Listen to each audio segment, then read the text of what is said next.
மாணவர்கள் அனைவருக்கும் இனிய நல்வாழ்த்துக்கள். நண்பர்களுக்கு வணக்கங்கள். எல்லோரும் நன்றாக இருப்பீர்கள். சமீப காலத்தில் மாணவர்களிடையும் மற்றும் ஃபாலோவர்களிடையும் ஒரு தர்க்கம் வந்துக்கிட்டே இருக்குது. நட்சத்திரங்களில் ஒன்றுமே இல்லை, நட்சத்திரங்களில் ஒன்றுமே இல்லைன்னு சொல்லிக்கிட்டே இருக்கிறீங்க. அப்போ நட்சத்திரங்கள் எதற்காக? சில விஷயங்களை ஆன்லைன் வகுப்புகளில் தெளிவாக சொல்லி கொடுத்து கொண்டு இருக்கிறேன். இந்த உப நட்சத்திரம் என்கின்ற நட்சத்திர சார முறை என்பது, நட்சத்திர சாரம் என்பதே ஒரு மாயை. கடந்த 100க்கும் கீழான வருடங்களில் தான், குறிப்பாக இந்த 100 வருடங்களுக்குள்ளாக தான் நட்சத்திரங்களில் மட்டுமே எல்லாம் இருக்கின்றது என்கின்ற ஒரு தவறான அமைப்பிற்கு அப்படியே ஜோசியம் போய்கிட்டு இருக்கு. அது அந்த 10 பொருத்தத்தினால வந்த விளைவு. உண்மையிலேயே பலன்களை சுலபமாக கணிப்பதற்கு நட்சத்திரங்கள் ஏதுவாக இருக்கின்றன. 10 பொருத்தம்ன்ற மாதிரி 10 பொருத்தம் என்கின்ற ஒரு முட்டாள்தனம் அப்படின்னு ஒரு இடத்துல பேசினதுக்கு, ஒரு கட்டுரையை ஆரம்பித்ததற்கு வந்த ஒரு 5 வருடங்களுக்கு முன்பு வந்த ஒரு எதிர்ப்பு இன்றைக்கு எங்கே இருக்கின்றதை பார்க்கணும். அன்றைக்கு அப்படியே பொங்கி எழுந்தவர்களெல்லாம் இன்றைக்கு 10 பொருத்தத்தில் ஒன்றுமே இல்லைன்றதை உணர்ந்துக்கிட்டு, நான் 10 பொருத்தம் மட்டும் பார்க்கறது இல்லைங்க அப்படின்னு சொல்லக்கூடிய அளவிற்கு தமிழ் ஜோதிடம் மெதுமெதுவாக மாறி வருகிறது என்பது தான் உண்மை. அதே மாதிரி தான் இன்னும் 5 வருடங்களில் இந்த நட்சத்திர சாரம் என்கின்ற நட்சத்திரத்தின் சாரத்தில் தான் பலன்கள் இருக்கின்றது என்கின்ற முறை அப்படியே படிப்படியாக ஒரு 5 வருடங்களில் எல்லாருக்குமே தெரியக்கூடிய அளவிற்கு வரும். உண்மையான ஜோதிடம் எங்கே இருக்கிறது என்பது, ஒரு மனுஷனுக்கு ஒன்று தெரிஞ்சதுன்னா அதை வெளியில் சொல்லணும். இல்லைன்னா அது மனிதன் பிறப்பாக இருந்து இதே இல்லை. உண்மையில் நான் ஒரு வார்த்தையை சொல்லுவேன். நட்சத்திரங்கள் ஒரு கிரகம் எங்கே இருக்கிறது என்பதை குறிக்கின்றனவே தவிர எப்படி இருக்கிறது என்பதை குறிக்கல. எங்கே இருக்கிறது என்பதை விட எப்படி இருக்கிறது என்பதில் தான் பலன்கள் இருக்கின்றன. இந்த எங்கே இருக்கிறது என்பதை குறிப்பது நட்சத்திர சாரம். எப்படி இருக்கிறது என்பதை சொல்வது நான் சொல்லக்கூடிய இந்த சுபத்துவ பாபத்துவ சூட்சும. ஒரு 2 வரியிலேயே இந்த எங்கே உண்மையான பலன்கள் இருக்கின்றதை கண்டிப்பாக புரிஞ்சுக்கலாம். சாஃப்ட்வேரின் அடிப்படையில், ஏன்னா இது சம்பந்தப்பட்ட மெயில்கள் அடிக்கடி வருகின்றன. ஆன்லைன் வகுப்புகள்லேயே மாணவர்கள் இப்போ கொஞ்சம் கொஞ்சமாக கிட்டத்தட்ட நிறைய அளவுக்கு தெரிஞ்சுக்கிட்டீங்க. இன்னும் இந்த மடை மாற்றுகின்ற விஷயத்திற்குள்ள மாணவர்கள் கண்டிப்பாக மயங்காதீங்க. நட்சத்திரங்களுக்குள்ள அணு அளவிற்கேனும் பலன்கள் இல்லவே இல்லை. அப்படி இருப்பதாக சொல்வது மாயை. சும்மா அவங்களே ஓரளவிற்கு இப்படித்தான் இருக்குது, இதில் துல்லியமாக இருக்கும், இதில் துல்லியமாக இருக்கும். உதாரணமாக நம்முடைய வீடியோக்களில் கீழே பொதுமக்கள் ஜோதிடம் அறிந்தவர்கள் எல்லாம், ஐயா நீங்கள் சொல்கிறது மாதிரி இப்படி இருக்குதுன்றது ஒரு கலப்பு அமைப்பாக, ஒரு எல்லாம் எனக்கும் இது நடக்குது அப்படின்றத ஒத்துக்கொள்ளக்கூடிய அமைப்பாக நம்முடைய இதுக்கு கீழே வர்ற கமெண்டெல்லாம் நீங்கள் கண்டிப்பாக மாணவர்கள் ஆகட்டும், ஃபாலோவர்களாக இருக்கட்டும் பார்க்க முடியும். மற்ற எதிலேயுமே ஒன்றை சொல்வார்களே தவிர அதை நிரூபிப்பதற்கான எந்த அமைப்புகளும் அங்கே கிடையாது. துல்லியம் துல்லியம் துல்லியம் அப்படின்னு ஒரு வார்த்தையோடு நிறுத்திடுவாங்களே தவிர, அல்லது இது உங்களுக்கு புரியாது, இது ஒரு மேம்பட்ட அமைப்புகளுக்கு தான் புரியும்னா அவங்களுக்குள்ளேயே ஒரு குறுகன வட்டத்தை போட்டுக்குவாங்க. அதனால் மாணவர்கள், நான் சொல்லுகின்ற இந்த வார்த்தையை கண்டிப்பாக நினைவு அடையாளத்துக்கு வச்சுக்கணும். ஒரு கிரகம் எங்கே இருக்கிறது என்பதை குறிப்பது அந்த நட்சத்திர சாரம். ஆனால் அந்த கிரகம் எப்படி இருக்கிறது என்பதில் தான், அது தனியாக ஒரு வகுப்பாகவே நடத்துகிறேன். உண்மையை சொல்லப்போனால் ஒரு 28 நாட்களில் சந்திரன் சுற்றி வந்து விடுகிறார்.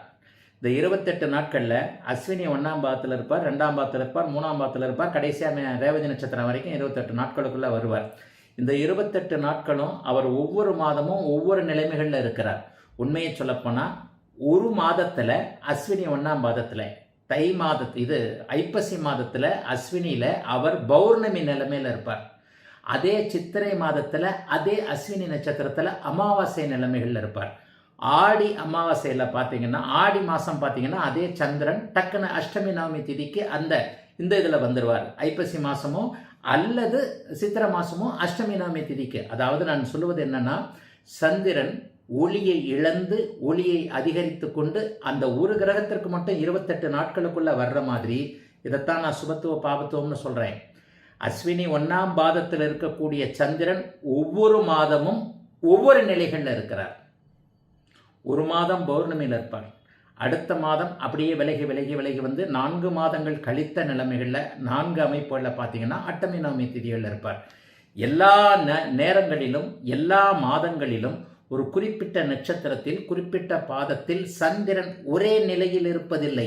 அவர் ஒரு நாள் பௌர்ணமியாக, ஒரு நாள் அமாவாசையாக, ஒரு நாள் வளர்கின்ற திதியாக, ஒரு நாள் தேய்கின்ற திதியாக இருக்கிறார் என்பதை சந்திரனைப் போலவே நீங்கள் ஒவ்வொரு கிரகத்திற்கும் எடுக்கும் பொழுது இந்த இப்போது நான் சொன்ன எங்கே இருக்கிறார் என்பது நட்சத்திரம், எப்படி இருக்கிறார் என்பது சுபத்துவ பாவத்துவம் என்கின்ற ஒளி நிலைகள் அப்படின்னு உங்களுக்கு நல்லா புரிஞ்சிடும். மாணவர்கள் இதுக்கு மேலேயே கேள்விகளை நட்சத்திர அமைப்புகளில் கேட்டுக்கிட்டு உங்கள் நேரத்தை வீண் பண்ணாதீங்க. இப்போ 2 உதாரண ஜாதகம் போடுறேன். அம்மா அப்பாவை பற்றினது. எந்த ஒரு இடத்துலையும் நட்சத்திரங்களே எத்தனை வருஷமாக நான் விவரிக்கிறதே இல்லை. இந்த நட்சத்திர சாரத்தில் இருந்தால் சமீபத்தில் கூட ஒரு மாணவர் ஒருவர் அனுப்பியிருந்தார். ஒரு மாணவர் ஒரு வீடியோவை அனுப்பிச்சிருந்தார். நட்சத்திரத்தை பற்றி சொல்லிவிட்டு ஒரு வீடியோவை அனுப்பிச்சிருக்கிறார். அதில் ஒரு நட்சத்திர சித்தாந்தத்தை, நட்சத்திர உப நட்சத்திரத்தை சொல்லக்கூடிய ஒருவருக்கு சூரியன் அதிக நட்சத்திர சாரத்தை கொடுத்திருந்த ஒருவர், அதாவது 9 கிரகங்களில் ஒரு 7 கிரகமாவது சூரியனுடைய நட்சத்திரங்கள் இருந்தால் அவர் நிச்சயமாக அரசு வேலையில் இருப்பார்னு சொல்லியிருந்தார். இந்த வீடியோவை பார்த்தேன். மாணவர் அனுப்பியிருந்த அந்த வீடியோவை பார்த்தேன். ஒருவர் வீடியோ பேசியிருக்கிறார். அதாவது அதிக கிரகங்களுக்கு சூரியன் சாரத்தை கொடுத்திருந்தால் அவர் அரசு வேலையில் இருப்பார். தயவுசெய்து மாணவர்கள் நீங்களே உங்கள் சிந்தனைக்கே நான் விட்டுறேன். நம்முடைய சுபத்துவ பாவத்துவ கோட்பாட்டின் அடிப்படையில் சிம்மமோ சிம்மாதிபதி யோகவோ சுபத்துவமாக ராசி லக்னத்திற்கு 10ஆம் இடத்தில் இருக்கும் பொழுது அந்த சுபத்துவத்தின் அடிப்படையில் ஒருவருக்கு அதிகாரம் உள்ள வேலை அல்லது அதிகாரம் இல்லாத வேலைகள் கண்டிப்பாக அமையும். இதை ஆய்வு மனப்பான்மையில் கொண்டு போகிறதா இருந்தால் இதை அனுப்பிய மாணவருக்கு, இந்த வீடியோவை அனுப்பிச்சு கூடவே ஒரு நீண்ட மெயில் எழுதியிருக்கின்ற அந்த மாணவருக்கு உண்மையான ஜோதிடம் புரிய வேண்டுமெனில் நீங்கள் உடனே ஒரு அரசு வேலை அலுவலகத்துக்கோ போய் கேளுங்களேன். நான் இதைத்தானே சொல்கிறேன். நான் சின்ன வயசுல தானே பண்ணேன். நீங்கள் ஏன் எனக்கு இது பண்ணி இதை இப்படி சொல்கிறீங்களே, இதுக்கான விளக்கம் கொடுங்கன்னு கேட்குறீங்க. அந்த மாணவருக்கு நான் சொல்வது என்னவெனில், அந்த மாணவர் இருக்கின்ற குரூப்பில் கூட இதை நீங்கள் எடுத்துக்கலாம். அந்த மாணவருக்கு அந்த வீடியோவை சூரியன் அதிக கிரகங்களுக்கு தன்னுடைய நட்சத்திரத்தை கொடுத்திருந்தால், அதாவது ஒரு ஜாதகத்தில் அதிக கிரகங்கள் கிருத்திகை, உத்திரம், உத்திராடம் ஆகிய நட்சத்திரங்களில் இருந்தால் அவர் உறுதியாக அரசு வேலையில் இருப்பார் என்கின்ற வீடியோவை அனுப்பிய ஒரு மாணவருக்கு நான் சொல்றது என்னன்னா, அரசு வேலையில் இருக்கக்கூடிய உங்களுடைய உறவினர்கள் அல்லது அரசு வேலையில் இருப்பவருடைய ஒரு 10-20 ஜாதகத்தை, 10 கூட போகும், 5 போகும், 5 ஜாதகத்தை அப்படியே ரெக்கார்ட் பண்ணி இந்த வீடியோவை அனுப்பிச்ச நீங்களே அதில் கிருத்திகை, உத்திரம், உத்திராட நட்சத்திரத்தில் நிறைய கிரகங்கள் இருக்கிறதா, அல்லது நம்முடைய சுபத்துவ பாவத்துவ அமைப்புகளின் அடிப்படையில் சிம்மம் சுபத்துவமாகி, சிம்மாதிபதி சூரியன் சுபத்துவமாகி, ராசி லக்னத்திற்கு 10ஆம் இடத்தோடு சூரியன் தொடர்பு கொண்டிருக்கிறாரா என்பதை பார்த்து விட்டு அதுக்கப்புறம் முடிவு பண்ணுங்க. நான் பொய் சொல்கிறேன்னா இல்லை மற்ற இதுகள் பொய் சொல்லுதா அப்படிங்கிறத பார்த்துட்டு முடிவு பண்ணுங்க. ஜோதிடம் என்பது ஒரு அறிவியல் கலை. நானே தவறாக சொன்னாலும் கூட தயவு செய்து நம்பாதீர்கள். சோதித்து பார்த்ததற்கு பிறகே நம்புங்கள் அப்படிங்கிறது தான் இன்றைக்கு இந்த மாணவருக்கு கொடுக்கக்கூடிய ஒரு விளக்கம். சரி, இப்போது 2 வேறு விதமான ஜாதகங்களை போட போகிறேன். நல்ல அப்பா அம்மாவும் இருக்கிறாங்க, அப்பா அம்மாவே இல்லாதவங்களும் இருக்கிறாங்க, அப்பா அம்மா கெட்டு போனவங்களும் இருக்கிறாங்க. இதுக்கு என்ன காரணம்? சுபத்துவ பாவத்துவ அமைப்புகள்னு சொல்கிறேன். 2மே உண்மையான ஜாதகங்கள் போடுறேன். முதல்ல போட போகிறவர் ஒரு மிகப்பெரிய பிரபலத்துடைய மகன். அவரும் என்னுடைய மாணவர் தான். 35 வயசாகி போச்சு, இன்னும் திருமணம் ஆகலை. திரையில் ஜாதகம் வருகிறது. ஒரு நல்ல அப்பா அம்மாவை கொண்டவர். இவர் ஒரு ஆண். 10/9/1991 காலையில் 8:44 AM துல்லியமான நேரம். 12 நிமிஷத்தில் லக்னம் முன்னாடி, 12 நிமிஷத்துக்கு முன்னாடி பிறந்திருந்தால் லக்னம் மாறும். கொஞ்சம் மிகப்பெரிய விஐபி என்பதாலும் ஜோதிடத்தில் ஆர்வம் இல்லைன்றா கூட சில விஷயங்களை குறிப்பாக துல்லியமாக கணிக்க வேண்டும் என்பதற்காக ஒரு பெரிய விஐபியோட குடும்பத்தில் அவர் பிறக்கும் பொழுது நேரங்கள், சில விஷயங்களில் சில சலுகைகள் கிடைப்பதன் அடிப்படையில் இவருடைய நேரம் துல்லியமான நேரம். பட் இவருடைய குறிப்பாக அப்பாவிற்கு ஜோதிட நம்பிக்கை கிடையாது. ஆனால் தாய் வழி அமைப்புகளுக்கு பெரிய அளவில் ஜோதிட நம்பிக்கைகள் கண்டிப்பாக உண்டு. 10/9/1991 8:40 காலையில் சென்னையில் பிறந்தவர். இவருடைய தந்தையும் தாயும் ஒரே துறையைச் சேர்ந்தவர்கள். தந்தை ஒரு துறையை, இப்படி போய்கிட்டு இருந்த துறையை அப்படி மாற்றினவர். ஒரு சிறிய அளவிலான இருந்த அந்த துறையை உலக அளவிலான இந்திய அளவிற்குள்ளே இருந்த இந்த அமைப்பை உலக அளவிற்கு கொண்டு சென்ற ஒரு மிகப்பெரிய ட்ரெண்ட் செட்டர்னு சொல்லுவோம் இல்லையா. இவருடைய தந்தையை இந்தியா முழுக்க நன்றாக தெரியும். அதை போலவே உலகம் முழுக்க ஒரு துறையில் இருப்பவர்கள் எல்லோருக்கும் நன்றாக தெரியும். ஒரு துறையுடைய ட்ரெண்ட் செட்டர்னு சொல்லப்படக்கூடிய மிகப்பெரிய ஒரு துறையை, அப்படியே போய்கிட்டு இருந்த துறையை பெரிய அளவில் ஒரு ஒரு விஷயத்தை மாற்றினவர். அவருடைய அம்மாவும் அதே துறையைச் சேர்ந்தவர்கள், இருவருமே ஒரே துறையைச் சேர்ந்தவர்கள். அவருடைய அம்மாவின் அப்பாவும் கிட்டத்தட்ட அதே துறையில் ஒரு அளவிற்கு நல்ல அனுபவம் வாய்ந்தவர்கள். ஆக ஒட்டு மொத்தமாக ஒரு துறையைச் சேர்ந்த குடும்பத்தைச் சேர்ந்த ஒருவர் இவர். அவர்களுடைய ஒரே மகன். நல்ல அப்பா அம்மா யாருக்கு அப்படிங்கிறத இப்போ இதுக்கடுத்து இளம் வயதில் அப்பா அம்மா இறந்து போன, சிறு வயதிலே அப்பா அம்மா இறந்து போன இன்னொரு உண்மை ஜாதகத்தை போடுறேன். இவருடைய தாய் தந்தையர் இன்னும் இருக்கிறார்கள், தாத்தா பாட்டி கூட இருக்கிறாங்க. இது எல்லாத்துக்கும் என்ன சொல்லுவேன், தாய் தந்தைன்னு வந்துட்டாலே சூரியன் சந்திரன் வந்துடுவேன். அதற்கப்புறம் நம்முடைய ஜோதிடம், நான் வந்துடுவேன்னு சொல்கிறதே தவறான வார்த்தை. வேத ஜோதிடம் சொல்லக்கூடிய தாயையும் தந்தையையும் குறிக்கக்கூடிய காரக கிரகங்கள் சூரியன் சந்திரன்.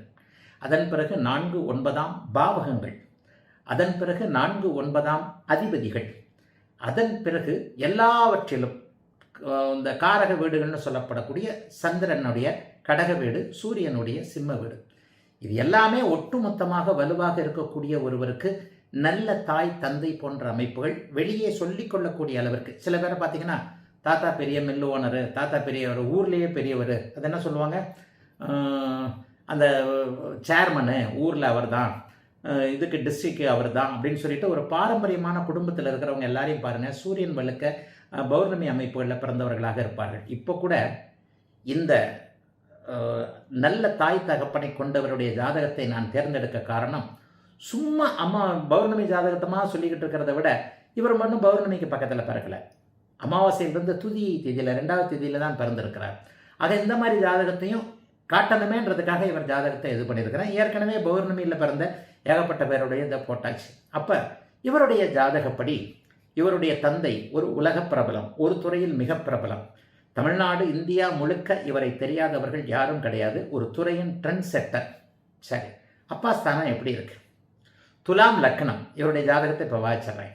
துலாம் லக்னம், 3ல் ராகு, 4ல் சனி, 9ல் கேது, 10ல் சுக்கிரன், 11ல் சூரியன் புதன் குரு, 12ல் சந்திரன் செவ்வாய்.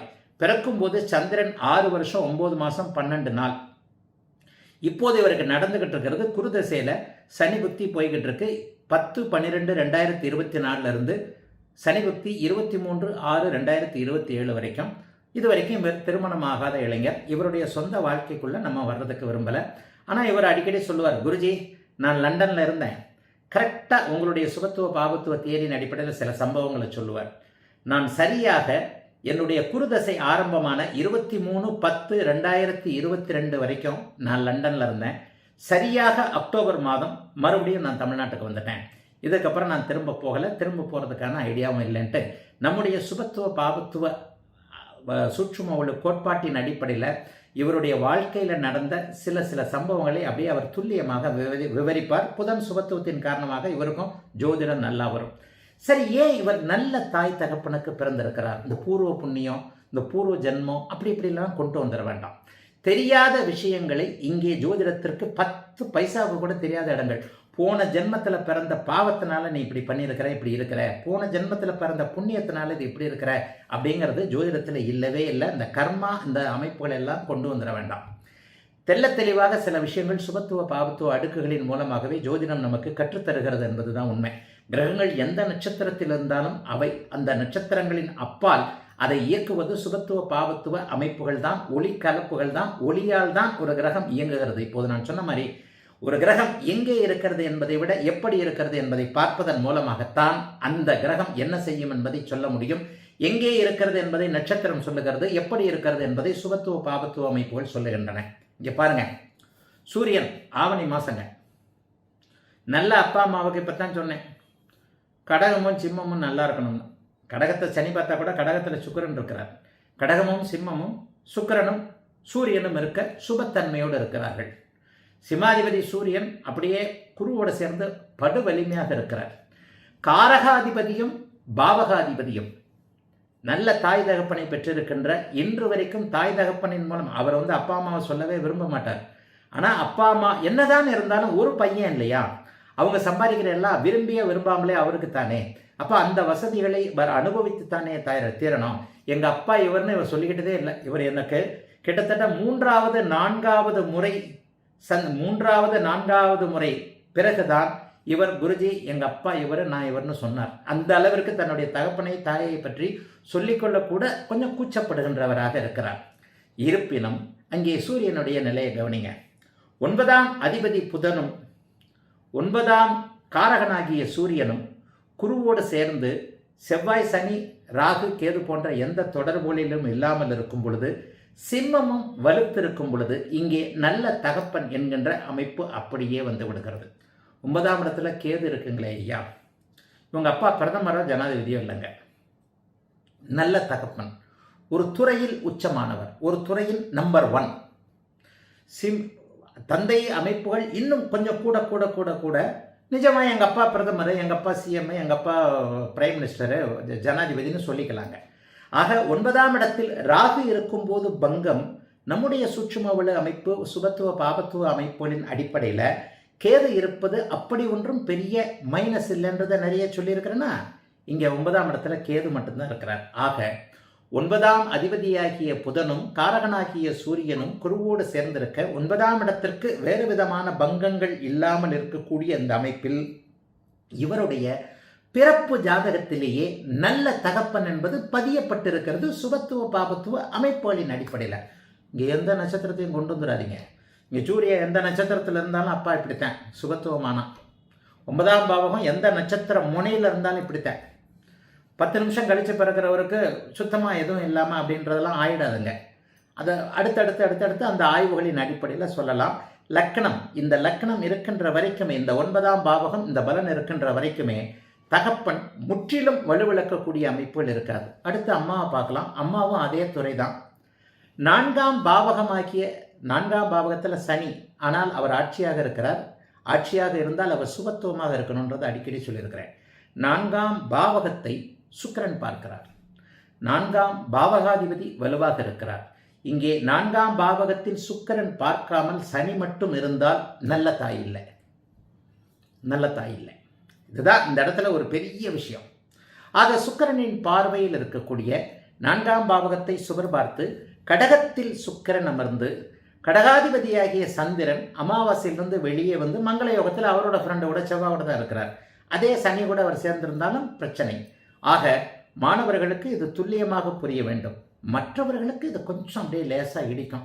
என்னங்க அமாவாசைக்கு பக்கத்தில் பிறந்திருக்கிறார் அப்படி இப்படின்னா கூட 4ஆம் பாவகத்தில் பெரும்பங்கம் இல்லை என்பதை கவனித்து கொண்டு, தாயும் தந்தையும் தமிழர்கள் அனைவரும் ஒரு துறையில் அவங்கள அறிஞ்ச எல்லாருக்குமே இவருடைய அப்பா அம்மாவை எல்லாருக்குமே தெரியும். ஓ இவரா அப்படின்னு சொல்லக்கூடிய அளவுக்கு தாயும் தந்தையும் ஒரு புகழ்பெற்ற குடும்ப பின்னணியவும், ஒரு துறையின் உச்சத்தில் சாதித்தவர்களாகவும் சாதித்து கொண்டிருக்கக்கூடியவர்களாகவும் இருக்கக்கூடிய ஒரு அம்மா அப்பாவிற்கு, நல்ல அப்பா அம்மாவிற்கு பிறந்தவர் இவருக்கு என்ன கல்யாணம் ஆகலை. இவருடைய சொந்த வாழ்க்கை அமைப்புகளுக்குள்ள நம்ம வர விரும்பலை. 9ஆம் பாவக காரக அமைப்புகள் எப்படி இருக்கின்றன சுபத்துவ பாவத்துவ கோட்பாடுகளின் அடிப்படையில் அப்படின்றதுக்காக ஒரு புகழ்பெற்ற மனிதருடைய பையனுடைய ஜாதகத்தை இப்போ காட்டிட்டேன். இப்போ அடுத்த ஜாதகம் வருது. அப்பா அம்மாவை சின்ன வயசுலேயே இழந்தவர், 10-11 வயசுலேயே இழந்தவர். இப்போது திரையில் ஒரு ஜாதகம் வருகிறது. இவரும் ஒரு ஆண் தான். 22 மார்ச் 1998 7:15 காலையில் கோயம்புத்தூரில் பிறந்தவர். பிறந்த நேரம் ஒரு 5 நிமிஷம் 10 நிமிஷம் முன்ன பின்ன இருக்கலாம். யாருடைய பிறந்த நேரமும் அக்யூரேட் கிடையாது. அந்த ரீதியாக உள்ளே போகும் பொழுது நமக்கு தேவைப்பட்டவர்கள், உரிமைப்பட்டவர்கள் நம்முடைய ஜாதகங்களை பார்க்கும்போது நம்ம கிட்டத்தட்ட அந்த ரீதியாக உள்ளே போய் பிறந்த நேரத்தை கண்டிப்பாக கவனிச்சிடலாம். இப்போது திரையில் 11-12 வயசுலேயே அப்பா அம்மாவை இழந்துட்ட ஜாதகம். அப்பா அம்மா இறந்துட்டாங்க. சரி, ஏன் இருந்தாங்க? இப்போ இந்த ஜாதகத்தை காட்டுறேன் இல்லையா, இது 1996 இந்த மாதிரி செவ்வாய் சனி சேர்ந்த அமைப்பு. 96 ஏப்ரல் மாதம் மார்ச் மாதம் பிறந்தவங்க அமைப்புகள்லையும் இப்படி இருக்கும். ஒரு குறிப்பிட்ட லக்னத்தில் பிறந்தவர்கள் 9 பாவகங்கள் வலுவிழக்க பிறந்தவர்கள், இப்படி சூரியன் புதன் செவ்வாய் சனி இருக்க பிறந்தவர்களுக்கு அப்பாவோ அம்மாவோ கண்டிப்பாக பாதிக்கப்பட்டிருப்பார்கள். அல்லது அப்பாவும் அம்மாவும் ஒரு குறிப்பிட்ட லக்கணத்தில் மட்டும், அந்த 2 ஹவரில் மட்டும்.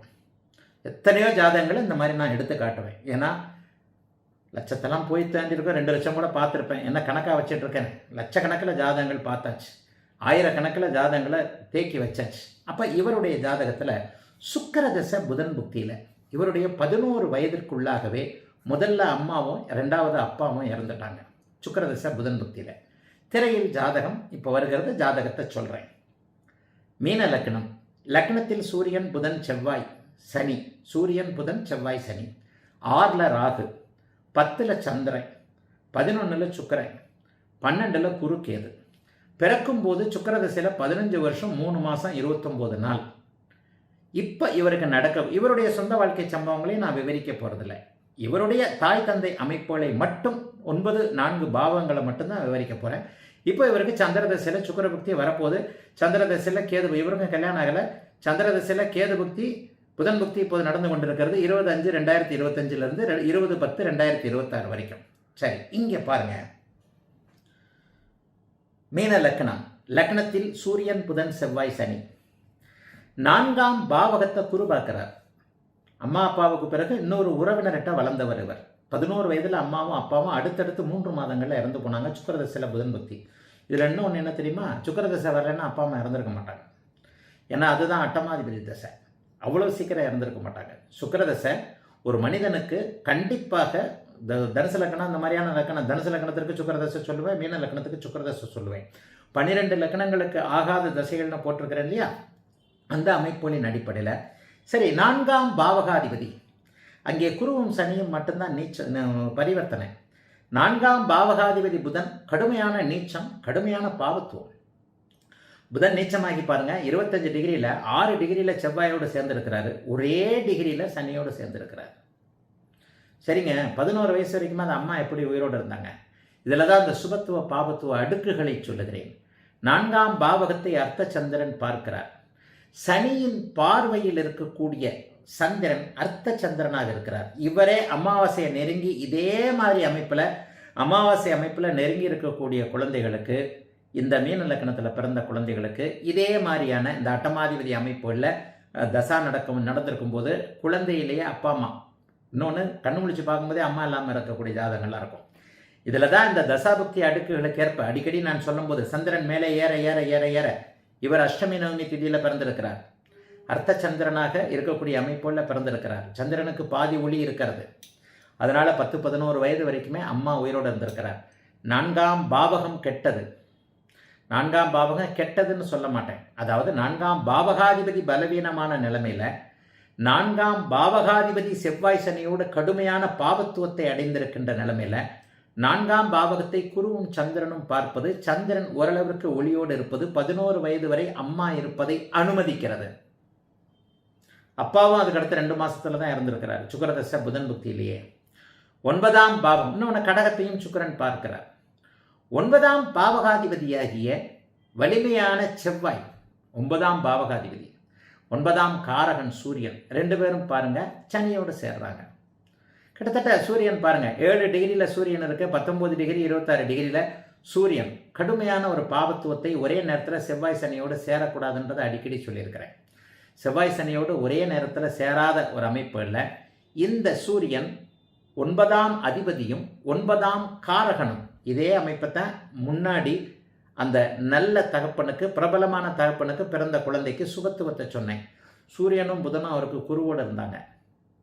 இங்கே சூரியனும் செவ்வாயும் 11 வயதில் தந்தையை அட்டமாதிபதி தசையில் இழந்த, அட்டமாதிபதி தசையில் புதன் புக்தியில் தந்தையை தகப்பனை ஒரே நேரத்தில் 3 மாதங்களுக்குள் இழந்த இவருடைய ஜாதகத்தில் சூரியனும் 9ஆம் அதிபதியும் செவ்வாயும் சனியோடு இணைந்திருக்கிறார்கள். சிம்மத்தை பாருங்க, ராகு இருக்கிறார். ஆக பாவகங்கள், பாவக அதிபதிகள், காரக வீடுகள், சூரிய சந்திரர்கள், இந்த 4வரும் எத்தகைய அளவிற்கு இதே நேரத்தில் பிறந்த உடனேயே அம்மாவை அப்பாவை இழந்த ஜாதகங்களை ஏற்கனவே போட்டிருக்கிறேன். அதில் பாருங்கள், கடுமையான இருள் தன்மையோடு சூரிய சந்திரர்கள் பாதிக்கப்பட்டிருப்பாங்க. அப்பா மட்டும் இறந்துட்டாரு, சூரியன் சனி ராகு இது இருக்கும், அம்மா உயிரோடு இருப்பாங்க. இவருக்கு ஒரு வித்தியாசமாக 2 பேருமே இறந்துட்டாங்க. அப்போ இந்த இடத்துல 2 பேரும் 11 வயது வரைக்கும் இருந்திருக்கிறாங்க. அப்போ அந்த 11 வயது வரைக்கும் இருப்பது என்பது ஓரளவிற்கு 100க்கு 100% முழுமையான பாபத்துவமாக இல்லாமல் 20-30%, 40% சூரியனோ சந்திரனோ சற்று ஒளியோடு இருக்கக்கூடிய அல்லது அந்த பாவகங்கள் முழுக்க இருள்தன்மையாக இல்லாமல் இருக்கக்கூடிய அமைப்புகளை இந்த ஜாதகத்தில் உதாரணமாக அப்படியே பொருத்தி பார்க்க முடியும். 96ல் இதே மாதிரியான நிலைமைகள் வரும். 98 வரைக்கும் அது நீடிக்கும். சூரியன் அப்படியே மீனத்தில் வருவார். 96ல் மார்ச்லேயோ ஏப்ரல்லையோ பார்த்தீங்கன்னா இதே மாதிரி சூரியன் புதன், ஆனால் அப்போ கேதுவும் இங்கே சேர்ந்துருப்பார். சூரியன் புதன் சனி செவ்வாய் கேது எல்லாமே சேர்ந்து மீனத்தில் உட்காந்துருக்கும். அந்த நேரத்துலையும் பார்த்தீங்கன்னா தந்தை இருந்தும் இல்லாதவராக, தந்தையாக இல்லாதவராக, உயிரோடு இல்லாதவராக, அந்த லக்னத்திற்கேற்ப 9ஆம் பாவகத்திற்கேற்ப பாவகாதிபதிக்கேற்ப இந்த 96லேயே இந்த நிலைமைகளை நிறைய பேர் ஜாதகத்தில் நீங்கள் உணர முடியும். ஆக பாவகாதிபதி கெட்டு 11 வயதில் தாய் தகப்பனை இழந்த இவருக்கு 4ஆம் பாவகாதிபதி கெட்டு சந்திரனும் தேவரை சந்திரனாகி சனியின் பார்வையில் இருக்க 9ஆம் அதிபதியும் சனியோடு சேர்ந்து சூரியனும் சனியோடு சேர்ந்து சிம்மத்தில் ராகு அமர்ந்த இந்த அமைப்பு. ஐயா, சிம்மத்தை குரு பார்க்குறாருங்க, 4ஆம் பாவகத்தையும் எது பார்க்குறாருங்க. 11 வயதிற்கு பிறகு இவர் இன்னொரு தாய் தந்தைக்கு நிகரான உறவுகளிடம் வளர்ந்திருக்கிறார். ஆனால் சிலருக்கு இது கூட கிடைக்காதுங்க. சுத்தமாக அப்படியே எல்லாமே அடிவிட்டு போவாங்க, அநாத ஆஸ்பத்திரியில் இருப்பாங்க. அப்பான்னு யாரையும், சில பேர் தாத்தா பாட்டிக்கிட்ட கூட வளர்ந்துருப்பாங்க. இவர் தாத்தா பாட்டிக்கிட்ட வளரல, இன்னொரு உறவுகிட்ட வளர்ந்துருக்கிறாரு. அவர்களே அம்மா அப்பா மாதிரி நல்ல விதமாகவே வளர்த்து இன்னை வரைக்கும் வச்சுருக்கிறாங்க. சில விஷயங்களை அவங்கள ஏற்று பேச முடியாதுங்கன்னு சொல்கிறார். ஒரு கல்யாண விஷயத்தில் ஒன்று சொன்னேன், ஐயோ 11 வயசுலேருந்து என்னை வளர்த்தவங்க இவங்க தான், இவங்களை மீறி என்னால் செய்ய முடியாது, அதனால் இவங்க என்ன சொல்கிறாங்கன்றதை விட்டுட்டேன். எனக்கு இவருக்கு நல்லா ஜோசியம் வரும். குருவும் சனியும் பரிவர்த்தனையாகின்ற காரணத்தினால புதன் நீச்சபங்க அமைப்புகளை பெறுகிறார். இவருக்கு ஜோதிடம் நல்லா வரும். இதை உங்களுக்கே தெரிகிறதே, இது ஏன் இப்படி பண்ணலை அப்படின்னு நான் கேட்டேன். குருஜி 11 வயசுக்கு பிறகு இவங்க தான் என்னை வளர்த்தாங்க, எனக்கு எப்படி ஆனாலும் பரவாயில்ல, அவங்க வார்த்தையை நான் மீறக்கூடாதுன்னார். எனக்கும் நீங்கள் சொன்ன ஜோதிடம் உங்களுடைய மாணவனாக இருக்கிறனால ஓரளவுக்கு புரிகிறது. பட் நான் அவங்க வார்த்தையை மீறக்கூடாதுன்னார். ஆக அம்மா அப்பா இறந்துட்டா கூட ஒரு உறவுகள் வேறொரு வகையில் தொடர்வதையும் கூட சுபத்துவ பாவத்து அடுக்குகளில் நீங்கள் கண்டிப்பாக புரிஞ்சிக்க முடியும். 4ஆம் பாவகம் கெட்டு இருக்கும், முதலில் பாவத்துவம் அடைந்திருக்கும். அதன் பிறகு குரு பார்க்குறாருன்னா அம்மா இறந்துட்டாங்க, ஆனால் அம்மானு கூப்பிடத்தக்க இன்னொரு உறவு இருக்கும்னு அர்த்தம். இது எந்த ஜாதகத்தில் மட்டும் வச்சு சொல்லலை, ஏகப்பட்ட ஜாதகத்தில் உங்களுக்கு சொல்லியிருக்கிறேன். ஆகவே மாணவர்கள் இந்த நட்சத்திர குழப்பங்களுக்குள்ள உள்ள சிக்கிடாமல், நட்சத்திரங்கள் என்பது கிரகங்கள் எங்கே இருக்கின்றது என்பதை மட்டும் குறிக்கின்றன. எங்கே இருக்குதுன்றது கிட்டத்தட்ட எதுக்குமே அது உபயோகமே ஆகாது. ஆனால் அந்த கிரகம் எப்படி இருக்கிறது என்பதை சுபத்துவ பாபத்துவ சூட்சுமோடு அடுக்குகள் மட்டுமே துல்லியமாக தெளிவுபடுத்தும் என்பதை மறுபடியும் உள்வாங்கி அந்த வீடியோ அனுப்பிச்ச மாணவருக்கு கூட இந்த பதிவு இந்த வீடியோ நம்முடைய இது புரியும்னு நினைக்கிறேன். வாழ்த்துக்கள். மீண்டும் இன்னொரு வீடியோவில் சந்திப்போம். வாழ்த்துக்கள். எல்லோரும் நன்றாக இருப்பீர்கள்.